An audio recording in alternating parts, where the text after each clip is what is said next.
estamos estudiando Lucas y con las últimas noticias en esta semana escucharon el inicio de una guerra entre los terroristas Hamas, que son palestinos islámicos, contra Israel.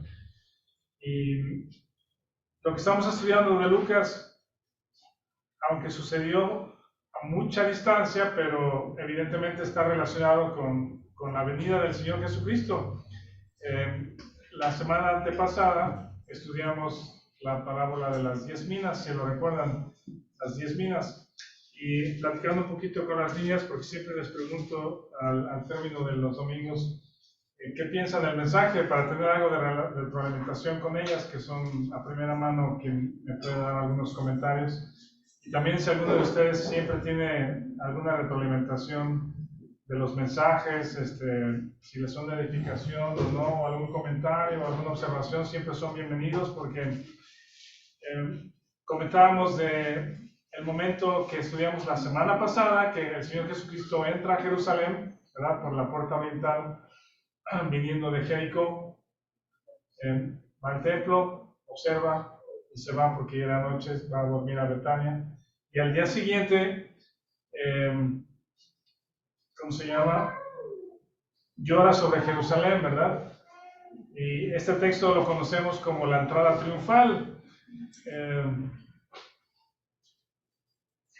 Podría tener otro título, pero es una entrada donde la gente, la multitud, los discípulos, todas las personas que recientemente habían visto los milagros, las sanidades del Señor Jesucristo, están diciendo o pensando, bueno, recientemente también ahorita vamos a hacer la conexión con el libro de Juan y la historia de Lázaro, la resurrección de Lázaro. Parece que está muy pegadito ese recuerdo. Dice, la gente creía en él porque había visto a Lázaro, incluso querían matar a Lázaro, porque la gente estaba creyendo en Jesucristo por causa de la resurrección de Lázaro. También querían volver a matar o volver a darle muerte a Lázaro, ¿no? Y cuando el Señor Jesucristo entra a Jerusalén, cumpliendo la profecía de Zacarías, lo hace sobre un animal de carga, de una manera humilde, mansa, o con mansedumbre, quiero decir, y las personas lo quieren hacer rey. En ese contexto, el pensamiento de los judíos o de las personas ahí es, este es el rey, es el Mesías que nos va a librar de la opresión de los romanos. Hosana al que viene en el nombre del Señor. Entonces hacíamos la conexión con esa entrada a Jerusalén y el texto donde en las 10 minas, piensen en esto, en la parábola de las 10 minas, les voy a leer esto. ¿Cuántos? Dice, oyendo estas cosas, prosiguió Jesús y dijo una parábola, la parábola de las 10 minas, por cuanto estaba cerca de Jerusalén. Y ellos, los discípulos, pensaban que el reino de Dios se manifestaría inmediatamente. Es decir, ya vamos a Jerusalén, hoy llegamos, y es la manifestación del rey, ¿verdad? Del reino.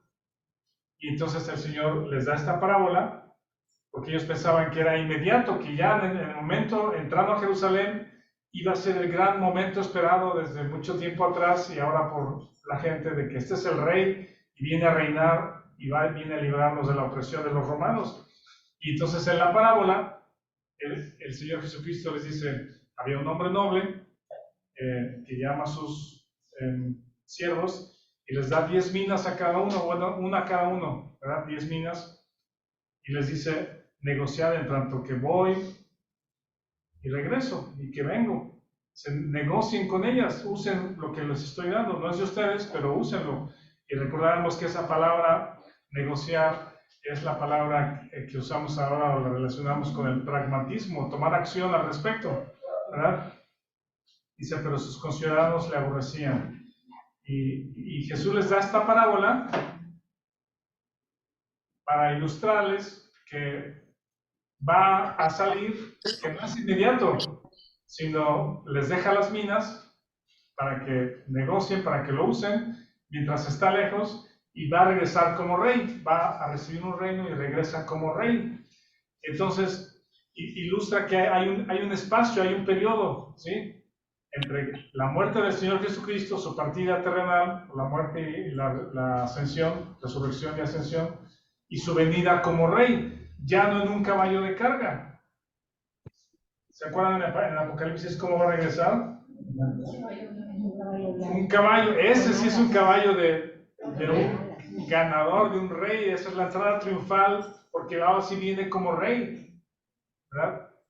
Y hasta en su muslo dice el Rey de Reyes, Señor de Señores. Déjenme decirles algo, a ver si están de acuerdo conmigo o no. El Señor Jesucristo no es el Rey de la iglesia. No sé cómo lo piensen, pero en la iglesia no vemos al Señor como Rey, no es nuestro Rey. No le quita que no sea el Rey, es el Rey. ¿Pero qué es la iglesia? Es la esposa, es la novia que el Rey va a tomar. Entonces, eso cambia un poco la perspectiva también, pues, de los eventos y de las cosas. Y todo ese odio que vemos, que tienen los fariseos y los religiosos, ¿sí? Satanás hace su aparición ahí en algunas ocasiones en el libro de Lucas, aquí lo vamos a ver también, menciona a Satanás. Todo ese odio contra Jesucristo, ese odio también Satanás lo tiene contra su iglesia. Actualmente, Satanás aborrece a la iglesia, aborrece esta reunión, te aborrece a ti, aborrece tu familia que se sienta a orar o a leer, o el tiempo que dedicamos para congregarnos y alabar al Señor, y aprender, estudiar y a confiar en Él, alentarnos en la fe. Satanás aborrece eso. Y creo que una señal de los tiempos que el Señor Jesucristo viene pronto es ese texto también que dice que el amor de muchos se enfriará. Y muchos batallamos, muchos batallamos con las cosas del mundo. Y perdemos la fe o perdemos el piso y nos enredamos en las cosas del mundo. Y al estar unos con otros, a pesar de nuestras deficiencias o debilidades, la iglesia está para edificarnos. La iglesia está para edificarnos. Aunque seamos poquitos, realmente no veo en las cartas de Pablo ninguna referencia a que la calidad, no sé si decirle calidad o a la medida de la iglesia sean los números. Sí creo que una iglesia puede estar avivada, el Señor puede avivarlos y compartir el Evangelio y que otros vengan, se agreguen. Y está muy bien, claro, orar por los que se alejan, por los que por alguna situación quizá de uno mismo nos sentimos alejados y ¿vale? Sentidos. Y nos damos cuenta que es nuestra carne siempre, cualquier cosa que nos haga sentir defraudado, triste, ofendido, es nuestra carne, ¿verdad? Y recuerden que la carne es un aliado de Satanás, entonces contra todas esas cosas los creyentes luchamos y batallamos. Y ahorita vamos a ver un texto que alienta mucho en los Corintios, que es que fuimos enriquecidos en Él, lo leímos hace 2 semanas, fuimos enriquecidos en Él. Y me hizo pensar un poco en eso en estos días, pues, los creyentes que nos desalentamos, nos enredamos con el mundo, nos defraudamos, nos sentimos tristes, decaídos, ¿sí? Es porque también no recordamos que has sido enriquecido en Él. Dios nos dio todo lo que necesitamos para vivir la vida y esperar su venida, ¿sí? De los 10 siervos que recibieron una mina cada uno, pues uno estaba, parece, muy activo, estaba súper activo y dedicado, y de la 1 lo hizo producir 10, otros 5, de 7 no nos dice nada al respecto. pero sí se va al extremo y nos dice, uno de plano regresó, el uno que le dio porque lo escondió, tuvo miedo, y a él le dijo, siervo malo, pues algo pudiste haber hecho. Y entonces cuando ligamos todos los eventos que estábamos estudiando, mientras no está el rey, tú y yo somos como esos siervos que hemos recibido de parte de Dios algo. Talentos, hablamos de vida, salud, recursos, pocos o muchos, una familia, talentos, inteligencia, un trabajo, todo lo que hemos recibido de parte de Dios es como ese talento que Dios te dio, o digo, que la mina que Dios dio a cada uno, o el hombre noble a cada uno. Y tenemos la oportunidad y la responsabilidad de hacerla producir, hacer algo con lo que Dios nos ha dado, que no es nuestro. Esa es nuestra ocupación, estar enfocado en el ministerio, la ocupación que Dios te ha dado. Decíamos, si es tu familia, dedícate a tu familia y que tu familia honre a Dios. Si son los deportes, Josué, que con tu deporte y con tu actividad honres a Dios. ¿Verdad? Si es el trabajo, si es un ministerio dentro de la iglesia, ¿verdad? Si son los hijos, Coco, orar por los hijos. Y esa es mi oración y no voy a quitar el dedo del renglón porque eso es lo que tengo, pues, esa es la mina que Dios me ha dado. Si es la familia, si es mi esposa, si es mis hijos, si es la iglesia, si es el trabajo, si es hacer negocios, hazlo, ¿verdad? En tanto que el Señor viene, hazlo producir.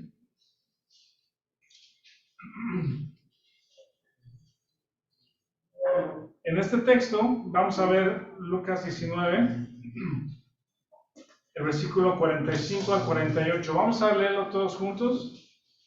Estoy haciendo también una especie de repaso, pero Lucas 19, del 45 al 48. Si ya lo tienen, vamos a leerlo juntos. Dice, y entrando en el templo, comenzó a echar fuera a todos los que vendían y compraban en él, diciéndoles, escrito está, mi casa es casa de oración, mas vosotros la habéis hecho cueva de ladrones. Y enseñaba cada día en el templo, pero los principales sacerdotes, los escribas y los principales del pueblo procuraban matarle, y no hallaban nada que pudieran hacerle, porque todo el pueblo estaba suspenso oyéndolo. Hemos visto entonces que el Señor Jesucristo se va moviendo en cada historia a Jerusalén, se va acercando a Jerusalén, y uno de los pueblos que estaba muy cerca, 25 kilómetros, y era un camino de subida, ¿se acuerdan cómo se llamaba?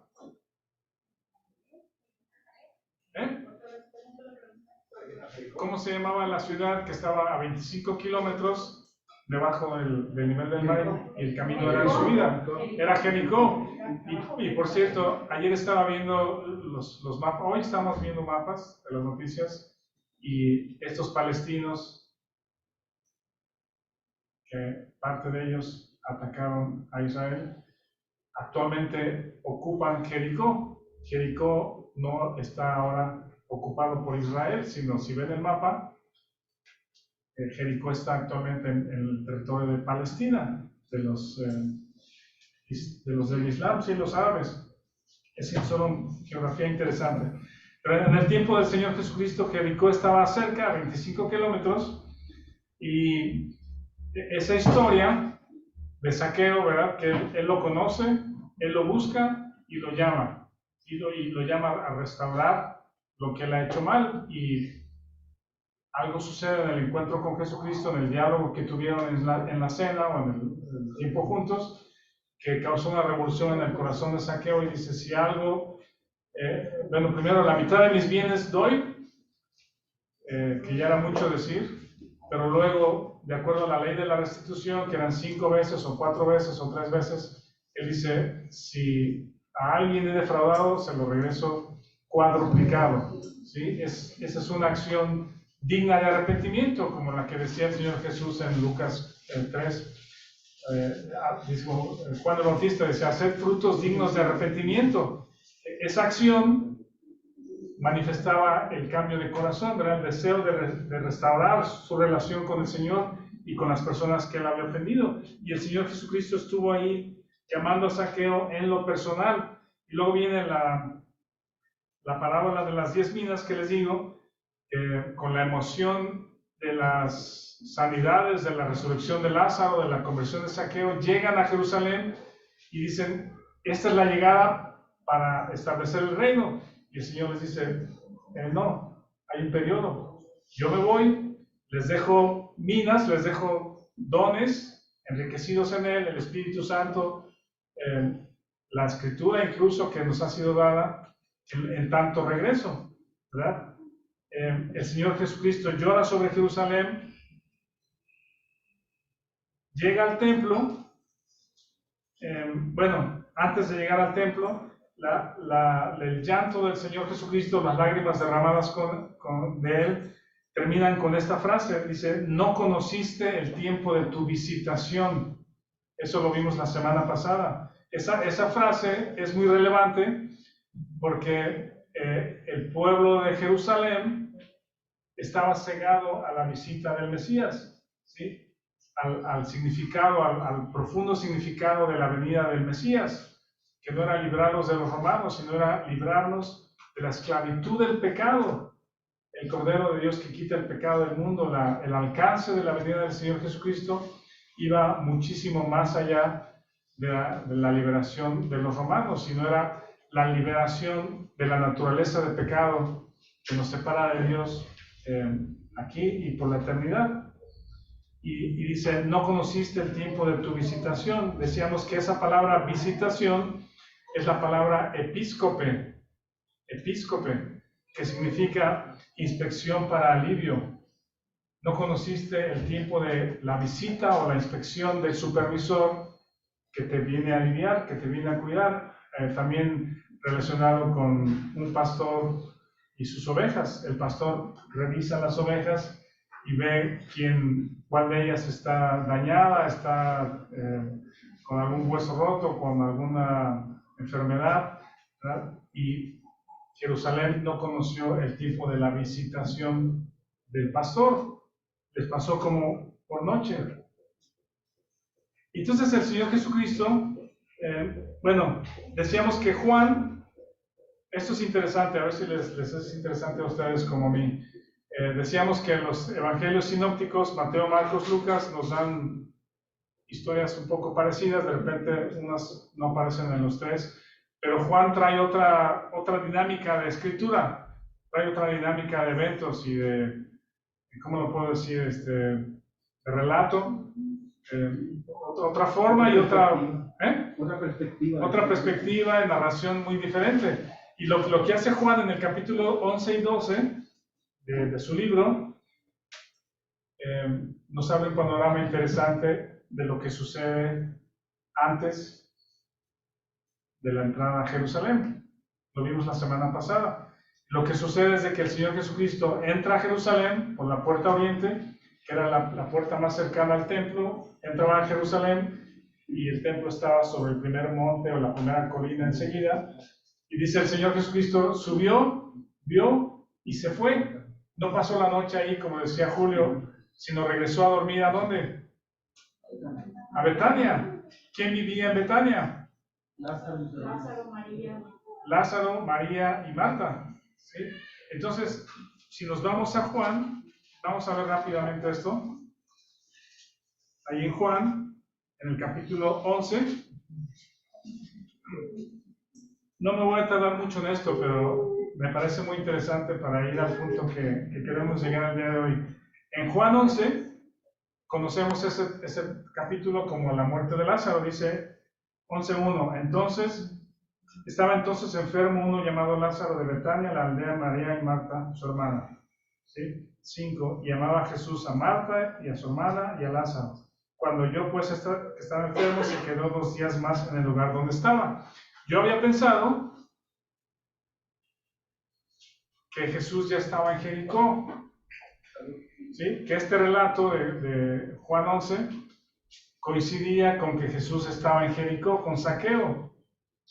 ¿Sí me explico? En tiempo de relato, pero ya lo estudié y me di cuenta que no. ¿Sí? Yo pensé que mientras María y Marta estaban esperando a Jesús en Betania, muy cerquita de Jerusalén, esperando que venga rápido, pues. Pensé que Jesús estaba cenando con Zaqueo, ¿sí? Que dijo, pues me quedo 2 días, porque se quedó 2 días más en donde estaba, pues a propósito, como diciendo, no voy a sanarlo, voy a esperar a que muera y después voy con ustedes, porque hay algo que hacer allá con Lázaro muerto, ¿verdad? Entonces yo había pensado que este evento estaba muy pegadito a la entrada a Jerusalén, pero ya me di cuenta que no. Se los voy a decir. En el versículo, resucita, quiere matar también a Jesús. En ese día, como mucha gente creyó en Lázaro, en el 11:45 dice, entonces muchos de los judíos que habían venido para acompañar a María y vieron lo que Jesús hizo, creyeron en él.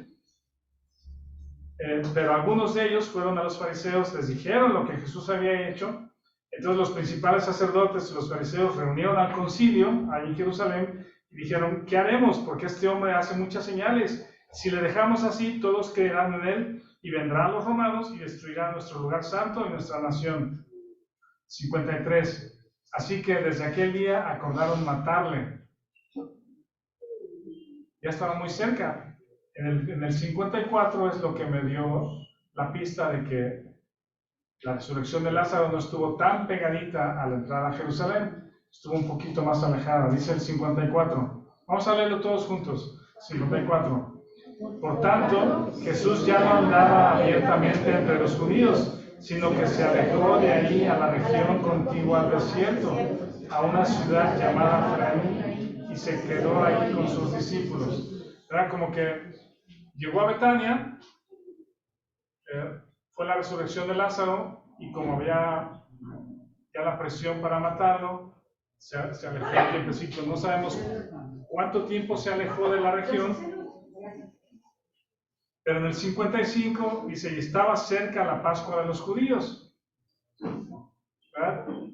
Se alejó y regresó, y muchos subieron a aquella región, a Jerusalén, antes de la Pascua para purificar, y buscaban a Jesús, estando ellos. En el 12:1, ahora sí dice, 6 días antes de la Pascua, vino Jesús a Betania.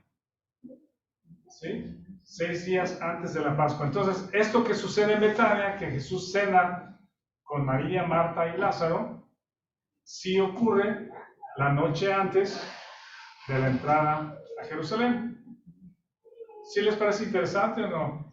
¿Sí? No los veo muy convencidos.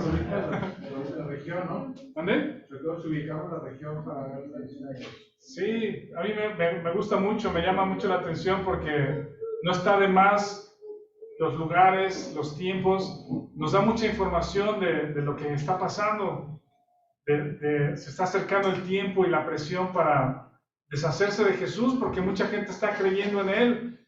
No los fariseos tenían que haber dicho, mucha gente está creyendo en Él, gloria a Dios, ¿verdad? Porque para siempre es su misericordia, el Mesías está con nosotros.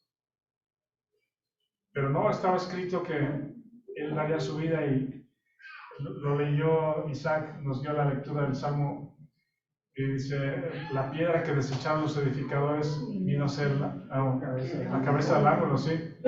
Y Jesús se lo repite a ellos también en los siguientes textos, porque justamente eso está pasando. Regreso entonces a Lucas. Regresamos a Lucas 19. Voy avanzando. Entonces, qué violento Jesús, ¿no? Que comenzó a echar fuera a todos los que vendían y compraban. Hay algunas ilustraciones en las Biblias para niños que sí está tirando las mesas de los que están ahí cambiando, vendiendo, y les dice, mi casa es casa de oración. Este es un texto de Isaías, está citando el texto de Isaías, pero la cita de Isaías, si ven el texto 46, 19:46,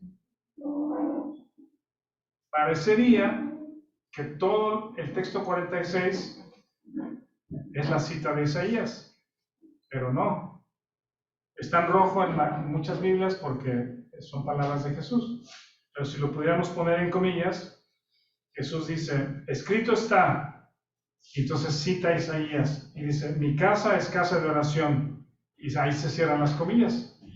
O ahí se cierra la cita de Isaías. ¿Sí? Eso es lo que dice Isaías 56:7.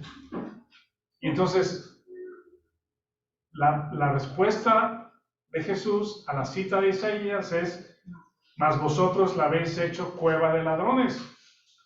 Ahora, ¿qué es una cueva de ladrón? Un escondite. No es porque estuvieran ahí robándole a los comerciantes, ¿no? No es porque estuvieran dándoles mercancía mala. De hecho, no sé si ellos tenían que estar ahí porque cada uno tenía que traer su propia ofrenda de lo que tenía, de lo que recibía, de lo que había trabajado, pero se había convertido ya en un sistema corrompido, pues, corrupto, ¿sí? Y pues voy al templo, compro algo y ya lo ofrendo, pues, ¿sí? Cuando el asunto es un asunto distorsionado ya, cuando el asunto era venir con algo de tu parte, de acuerdo a lo que está establecido el cordero o las aves establecidas para los pobres. La cueva de ladrones se refiere a eso porque es lo agregado por Jesús, porque no es referente al comercio en el templo, a comprar y vender o que estaban robando ahí, sino que era el escondite, el templo era el escondite de los malvados. ¿Qué piensan de eso? ¿Sí? Mi mala conducta, mi incredulidad, mi orgullo, mi pecado, ¿cómo me escondo? En el templo. ¿Sí? Voy al templo, hago aquí mi oración, echo las monedas, presento mi ofrenda y ya mi conciencia no está limpia, pero yo digo, no va a estar limpia, pero va a estar apaciguada para ellos. ¿Sí? ¿A los ojos de los demás? A los ojos de los demás. ¿Sí? Ese es el escondite, esa es la cueva de los ladrones, es el escondite donde se sienten seguros, escondido de su maldad, es un lugar para no ser visto, ocultarse. Es una protección momentánea o temporal y acalla la conciencia. No la limpia, pero la acalla. ¿Sí?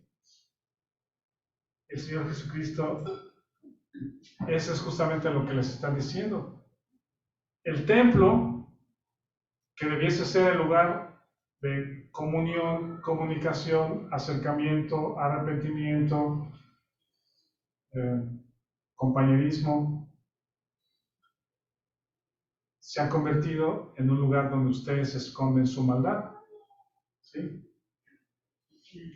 Si vamos un poquito al Antiguo Testamento, vamos a ver 3 o 4 textos. ¿Se acuerdan que Dios ordenó a Moisés en el desierto construir este tabernáculo? Les dio especificaciones de telas, medidas, madera, cuáles cosas iban a hacer de oro, qué tenían que hacer, cómo tenían que vestirse, cuándo tenían que presentar la sangre. Cada elemento del tabernáculo estaba diseñado y, ¿cómo se llama? Ordenado por Dios, cada cosa. ¿Cuál era el propósito del tabernáculo en el desierto? ¿Cuál era el propósito? ¿Se acuerdan? ¿Acercarlos a Dios? Sí. Díganlo de otra forma. Que Dios habitara en medio de ellos. ¿Eh? Que Dios habitara en medio de ellos. Que Dios iba a habitar en medio de ellos. ¿Sí? Es muy interesante. Digo, sí está bien, Julio. Es un acercamiento de Dios con su pueblo. Pero justamente es, yo voy a poner mi casa con ustedes, pues. ¿Sí? Vean, por ejemplo, Éxodo 29. Y alguien más busque Éxodo 40. Éxodo 29 y alguien más Éxodo 40. En el 29, alguien lea 45 y 46. Y habitaré entre los hijos de Israel y seré su Dios. Y como serán que yo soy Jehová su Dios, que los saqué de la tierra de Egipto para habitar en medio de ellos, yo Jehová su Dios. ¿Qué les parece que alguien venga a habitar en medio de nosotros? En estos días, Sarita estuvo con nosotros porque ahora en su cumpleaños el viernes, ¿verdad? Sí. Estuvo con nosotros y fuimos a comer y entonces habitó entre nosotros el viernes, sábado y hoy domingo. Y ayer en la noche no nos dejaban dormir porque traían unas carcajadas hasta las 11 de la noche con Natalia, Renata y Natanael. Como Natanael se durmió abajo porque le cedió su cama a Sarita,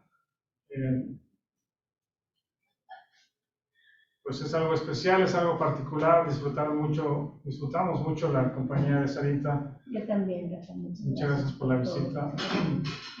Pero ¿qué pasa si alguien viene y no disfruta su visita? Pues, o sea, está entre ustedes, pero ojalá no estuvieras. Muy incómodo. Es muy incómodo tener a una visita indeseable. Pero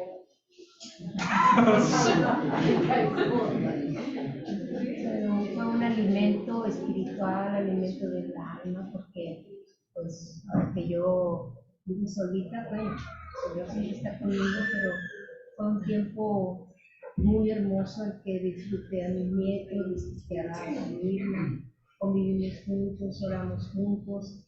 Es muy bonito, como dice, estar junto a la familia de Dios en la relación. Piensen en eso, Dios les está diciendo, habitaré entre ustedes. Por favor, háganme un espacio, pues, háganme así,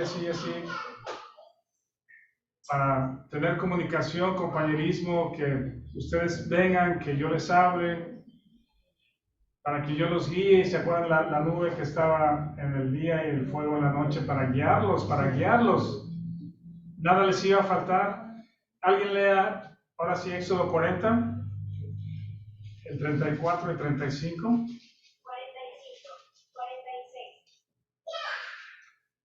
¿No lo veo? Sí. Entonces una nube cubrió el tabernáculo de reunión y la gloria de Jehová llenó el tabernáculo. Y no podía Moisés entrar en el tabernáculo de reunión porque la nube estaba sobre él y la gloria de Jehová lo llenaba. Ese es el propósito del tabernáculo, que la gloria de Dios llene ese lugar, ¿verdad? Y de hecho Moisés no podía entrar, tenía que salirse porque la nube que estaba lo llenaba. Y ese es un cuadro de la llenura del Espíritu en el creyente. Este no es el templo, esta casa, por eso a lo mejor la llamamos la casa de la iglesia, porque digo, es muy evidente que no es la iglesia, ¿verdad? Alguien decía, ¿por qué no la llamamos la iglesia? Sí, está bien, con I minúscula si quieren, para no decir la casa de la iglesia. Es la iglesia. Pero no confundamos, no es la iglesia eres tú y yo, ¿verdad? Siempre es importante ver eso. Y cuando en Corintios dice, porque somos templos del Espíritu, tengo 2 versículos, pero creo que ya no va a dar tiempo, pero está muy claro en 1 Corintios que Pablo les dice a toda la congregación, a los creyentes en Corinto, les dice, ustedes, la comunidad, son templo del Espíritu, porque son uno, es una comunidad y ustedes son el templo. Y luego en lo individual les dice, ¿no sabes que eres templo del Espíritu? En lo individual también Dios habita en ti. ¿Sí? Y encarga que cuidemos nuestro cuerpo porque es un templo del Espíritu. Sí, dice, está hablando respecto a un asunto muy grave que es la inmoralidad y les dice, habéis sido comprados por precio, su cuerpo y su espíritu. ¿Por qué hacer partícipe?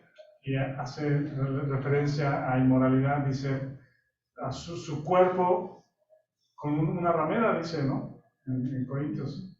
Es un tema muy fuerte, pero establece justamente esa verdad de que ustedes son templo del Espíritu. Y así como la gloria de Dios llenó el tabernáculo, el Espíritu Santo llena a los creyentes.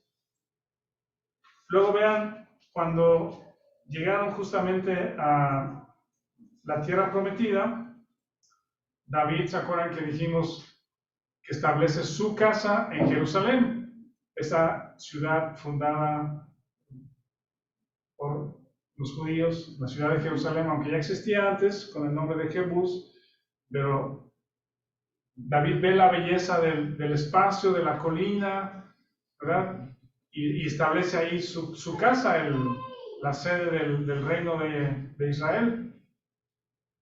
Y dice, yo habito en esta casa tan hermosa, tan grande, y Dios no tiene dónde habitar, le voy a construir un templo, una habitación. Dios no le permitió a él, pero lo hace Salomón y le construye un templo hermoso, grande, y tenemos ahí también todo el texto que habla acerca de eso. ¿Qué sucede en el templo de Salomón? Vean Primero de Reyes 8, el primer libro de Reyes, capítulo 8. Alguien lea 10 y 11. Y cuando los sacerdotes salieron del santuario, la nube llenó la casa de Jehová. Los sacerdotes no pudieron permanecer para ministrar por causa de la nube, porque la gloria de Jehová había llenado la casa de Jehová. Otra vez, lo mismo que el tabernáculo, pero ahora en el templo de Salomón, cuando llevaron el arca del pacto.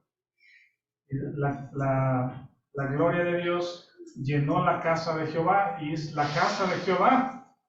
Ahí verdaderamente habita Dios entre su pueblo, ¿verdad?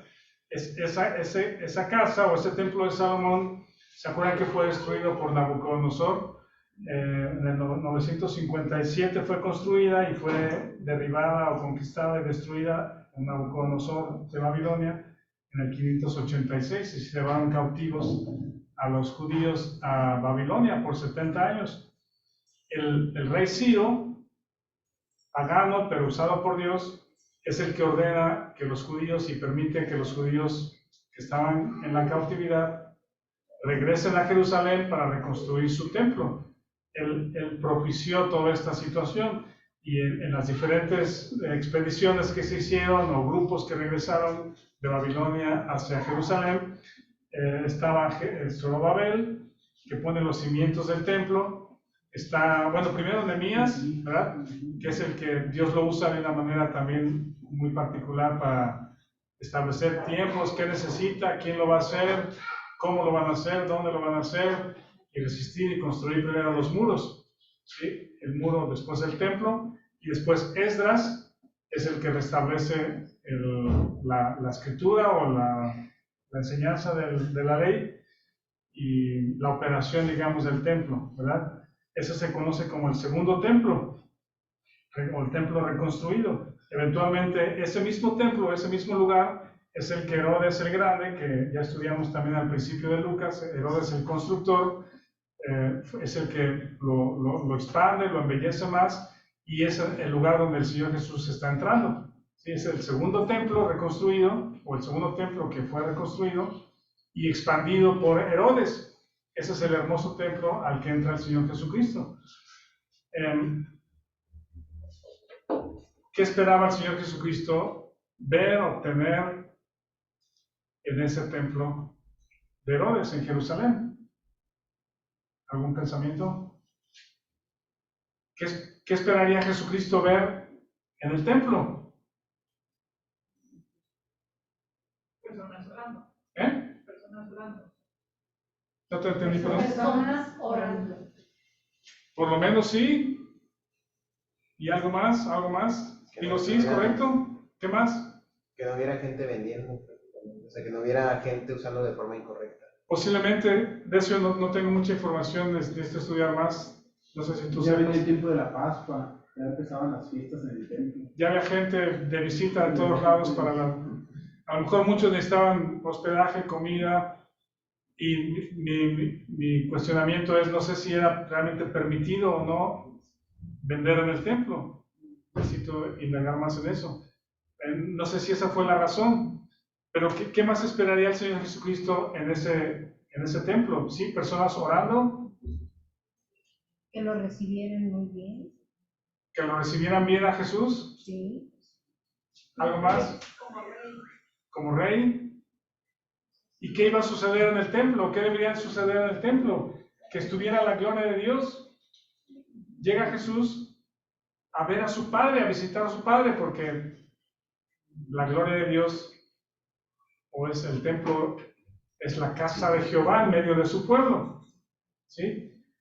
Y entonces el Señor Jesucristo, parte yo creo que de ese pesar que había en su corazón, por el cual derramó lágrimas, es justamente este tema, que esta casa que debía ser casa de reconciliación, de arrepentimiento, de conversión, ¿verdad?, de compañerismo, de estar Dios entre nosotros, de solemnidad, de comunicación, de reconciliación con Él y con las personas, de humildad, ¿verdad?, dejar nuestra soberbia y venir humildes, reconocimiento de nuestra maldad, ¿verdad?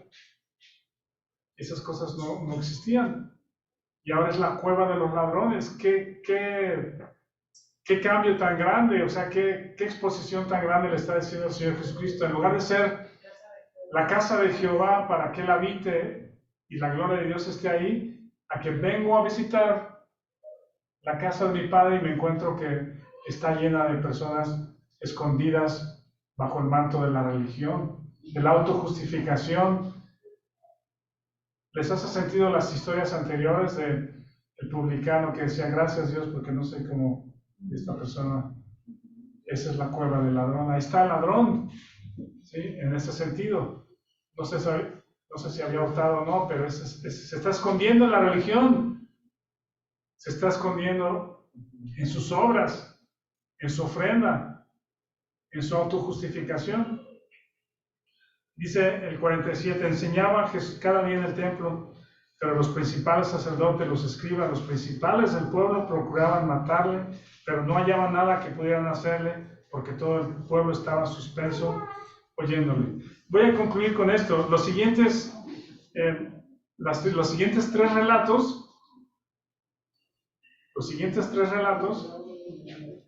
exponen la característica de los ladrones escondidos en la cueva. En el capítulo 20 le preguntan, vean el 21, sucedió un día que enseñando Jesús al pueblo en el templo, anunciando el evangelio, llegaron los principales sacerdotes, los escribas con los ancianos y le hablaron diciendo, dinos, ¿con qué autoridad haces estas cosas? ¿Y quién te ha dado esta autoridad? Dice, yo también les voy a hacer una pregunta, contéstame. ¿El bautismo de Juan era del cielo o de los hombres? Entonces, a ver, vamos a ponernos de acuerdo a ver qué respondemos, ¿sí? Ese ponerse de acuerdo no es una respuesta espontánea, de acuerdo a lo que tiene la convicción, es qué es lo más conveniente en responder. Es un poco como los políticos en el día de hoy, ¿no? Que no hablan la verdad tal como son, sino es ¿qué decimos? ¿Verdad? Lo que le llaman la simulación, o qué cara quieres presentar, qué quieres que la gente piense de ti. Bueno, eso hay que decir. El vocero de Fox. El vocero de Fox. El vocero de Fox. Entonces se ponen de acuerdo y dicen, bueno, es que si decimos que era de Juan, nos van a apedrear porque toda la gente piensa que, estoy mal. Dice, si era de los hombres, el bautismo de Juan, dice, si decimos que era de los hombres, nos van a apedrear porque toda la gente piensa que es de Dios. Si decimos del cielo, nos va a decir, ¿por qué no le creíste? Entonces, ¿qué le contestamos? No lo que creen, sino lo que les conviene decir. Y la respuesta es, no sabemos. No sabemos. Y ante una actitud así, de no querer conocer la verdad, el Señor Jesús les dice, yo tampoco les voy a decir con qué autoridad. ¿Sí? Si no quieres aprender, si no vas a cambiar, si no va a hacer un impacto en tu corazón, no te voy a revelar la verdad, no te lo voy a decir. Esa es una de las características. Yo tampoco os diré con qué autoridad hago las cosas. Después, en la siguiente sección, del 9 al 18, el Señor Jesucristo expone una parábola.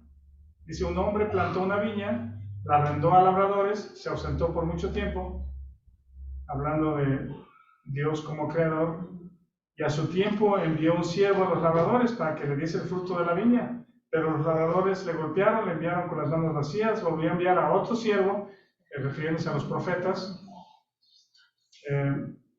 mas ellos también golpeando, enfrentándolo, enviaron con las manos vacías, volvió a enviar a un tercer siervo, mas ellos también echaron fuera herido. Entonces el señor de la viña dijo, ¿qué haré? Enviaré a mi hijo amado, quizá cuando lo vean le tengan respeto. Mas los labradores al verle discutían entre sí diciendo, este es el heredero, venid, matémosle para que la heredad sea nuestra. ¿Sí? Y entonces ellos contestan, cuando oyeron esto dijeron, Dios nos libre. En el versículo 19, procuraban los principales sacerdotes y los escribas echarle mano en aquella hora, porque comprendieron que contra ellos había dicho esta parábola. Ahora sí la pescaron bien rápido, ¿no? Entendieron la parábola, no preguntaron, ¿y quién es el heredero? ¿Quién es el de la viña? ¿Qué es la viña? ¿Qué significado? Sino rápido les cayó el 20 de que nos está diciendo que nosotros somos los labradores malvados que estamos matando al heredero. Comprendieron bien el significado de la parábola y más querían matarlo. El 20, acechándole, enviaron espías que se simulasen justos. Ahí está otra característica de la cueva de ladrones. ¿Sí? Simularse justo.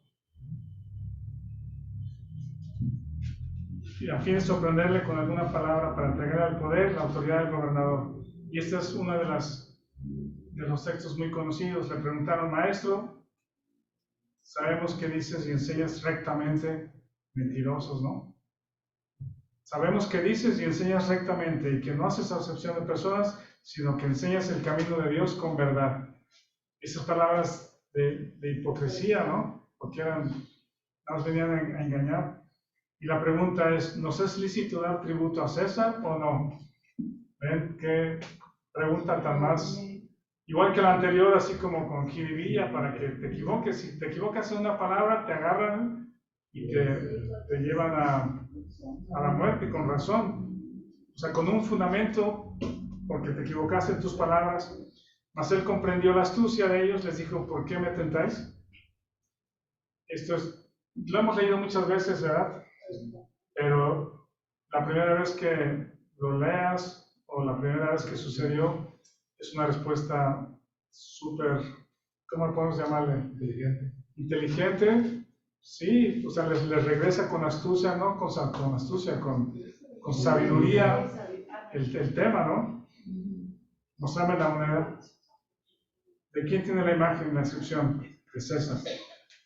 Pues dará al César lo que es del César y a Dios lo que es de Dios. Y los dejó callados. No pudieron sorprenderle en palabra delante del pueblo, sino que maravillados de su respuesta, callaron. Esas son características de la cueva de ladrones.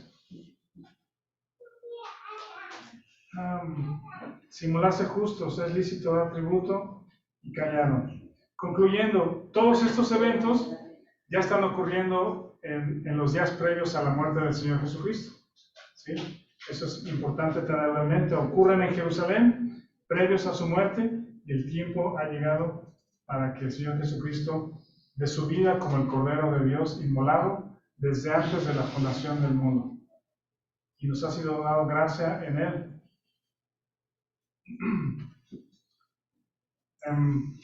Reitero la invitación a alguno de los hermanos que quiera acompañar a Celia el día 21, a que si pueden aparten el 3 al 5 de noviembre para el retiro, y sobre todo que recuerdes el odio y el odio que Satanás tiene por ti, por la iglesia, la quiere destruir. Esforcémonos, confiemos en las riquezas que Dios nos ha dado y oremos y esperemos al Señor. Todos estos eventos, les digo, en Israel, es una muestra, es una señal de los tiempos están cerca de que el Rey regrese, que el Rey, o que Jesucristo regrese como Rey. Qué alegría nos va a dar esperarlo y estar libres de todas las aflicciones de este mundo. Gracias, Jorge.